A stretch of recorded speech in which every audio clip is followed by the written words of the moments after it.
Hey, comic book community, thank you for coming back and tuning into my channel. Some Comic Book Hunter, John here, and we're going to be looking into this bad boy, Crypt of Shadows, number 15.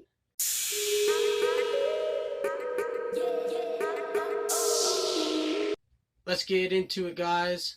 This is Crypt of Shadows, issue 15, produced in, 1975. Originally, the stories were from the 1950s, 54. First story up is My Coffin is Crowded. Originally printed in Suspense, issue 16 in 54. I'll show you some insides right now. Okay, guys, and here it is. First one up. My Coffin is Crowded. This one is about a man who's trying to escape out of jail, and some smart guy thinks that it's going to be a good idea to sneak him out of jail in a coffin. This guy right here. You know, he says that he's been doing it many times, so he has to sneak himself into the morgue. Here we go, mortuary. He was told to put an X on the box, and you know, he's entering the box, and he's like, man, I'm not digging this. Gotta lay next to that dead body. Yeah, he's got to lay next to that dead body right there. And he's like, man, I don't like this, dude. It's not right. See over here, these guys are like, hey man, it's pretty heavy for just being one body. Even though they don't say that, they're like, hey man, geez, this is heavy. Drop him off, bury him. All of a sudden, he's like, man, what the heck? It's taking too long. This guy, it's taking this guy too long to come dig me up.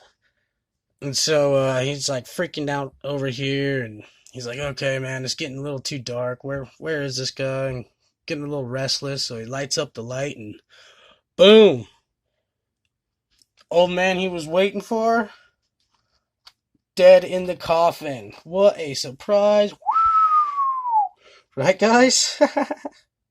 Second story of this book, you guys, and this here issue number 15 is I Know the Power of the Genie, originally printed in Tales of Suspense, issue number 7. Let's check it out. Second book up, guys, in this issue 15 of Crypt of Shadows is I Know the Power of the Genie. So this little brat right here, as you can tell, she's a brat. She started painting on this, coloring on this, the lace napkins, I guess, that her mom had, and Papa wasn't so happy with that. So she gets a whooping. Remember those? Remember back in the day when you used to get whoopings? I do. She's grumpy. She makes a wish. Right here, I wish with all my might for a genie. And then, wha-boom! Standing, looks like 12 feet tall. Here he is. And she just goes ape wild with all her wishes, you know, like truly like a 7-year-old would. And I'm assuming she's 7. So she goes, hey, I have this book in my chest. I'd love if you could get this tower that, you know, all these grown-ups love so much. She gets the Eiffel Tower down here. Genie flies away. People are tripping out. And then all of a sudden she's like, I need some more stuff moved around. Boom, Lake Michigan, gone. Boom, put into the Egyptian desert. Everyone's freaking out. It's flooded. Look at this. Good old Washington up here. See that? In the middle of their little town. So the townspeople see that there's all this stuff happening. They notice that someone who looks like a genie, I mean, this guy kind of sticks out, you know what I mean? No shirt, Those sweet ass MC Hammer pants. Anybody remember those? Yeah, so everybody figures out that she's the one that has the genie. She gets yelled at again by her dad, and then boom, this guy over here, Mr. Smartass, he's like, hey, if you don't turn it back around, the world around, then, I'll give you a spanking of your life. Boom, right there, spanking of your life. And she goes, you know what? I'm just going to wish everybody away.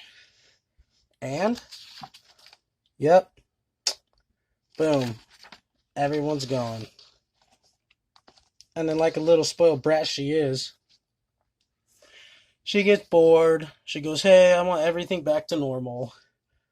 And then Genie goes, all right, well, in that case, nobody will know that I've been here, and everybody will go back to the way it was.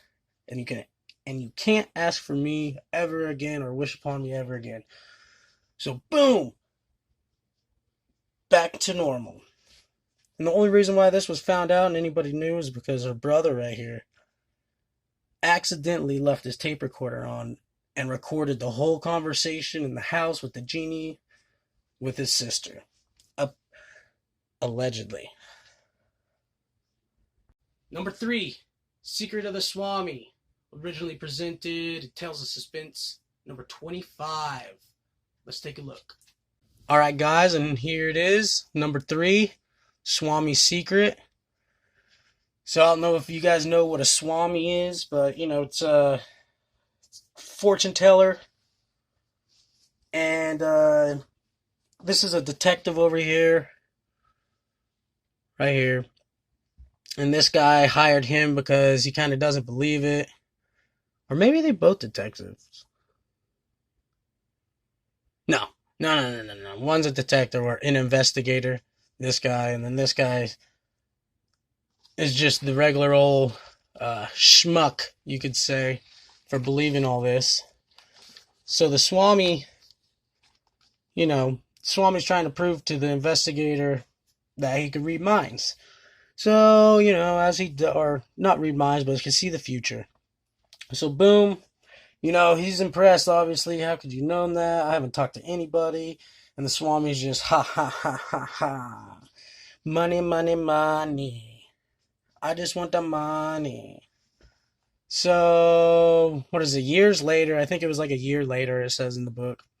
The Swami, he just wants to change the world, to be honest. He wants to use his powers. And little did we know that his power isn't actually seeing the future. It's reading people's minds.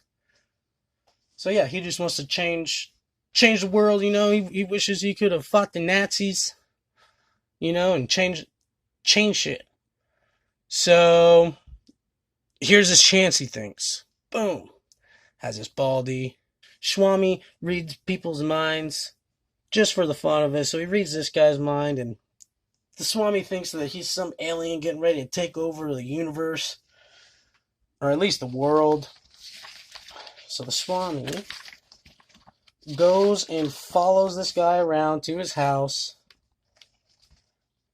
finds his house, and he's like, all right, man, I need to call all the detectives. I need to talk to everybody. And so he goes in, and lo and behold, it's that old investigator's there. Another guy, they didn't say his name, some cops, and he tells him, I've got some key information that might be able to, save the world. So here it is. I can read minds. It was just a trick.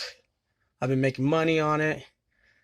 And so they recorded him and threw him in jail because he swindled all those people out of their money. Horrible ending. I thought it was going to be something a little better. I mean, it's a good ending, I guess. They got the dude who screwed everyone, so that's good. Fourth story and final story in the Crypt of Shadows, issue 15, The Man Who Stole His Soul. Presented in Tales of Suspense, issue 25 as well, same as number 3.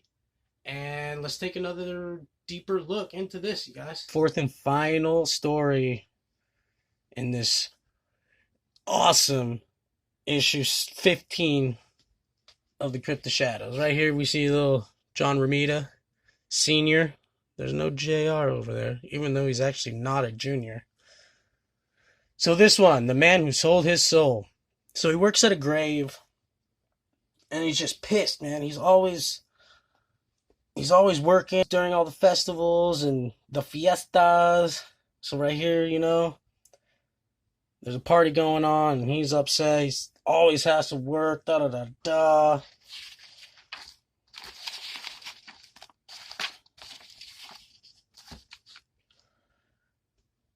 You know, and he's just complaining. He's pissed off. He's like, man, help me. Maybe I can just, you know, pray that I could go to this fiesta and kill the bull and, you know, be in all the festivities. And so here he is daydreaming about all the stuff he wishes he could do. Now here's something a little crazy. Here's Mr. Death over here. Looks like Death, right? There's a little Grim Reaper status going on. Well, he wants to make a little bargain with old Enrico. That's his name, by the way. So, of course, Enrico, being the gravedigger that he is, wants to be in the festivities because he's always missing out. He makes the deal with the freaking devil, or a demon. And he just wishes that he could be at the festival with everybody else. And, you know, she's like, hey man, if you sell me your soul, I can get you to that, the bull run. And he goes, all right, I agree.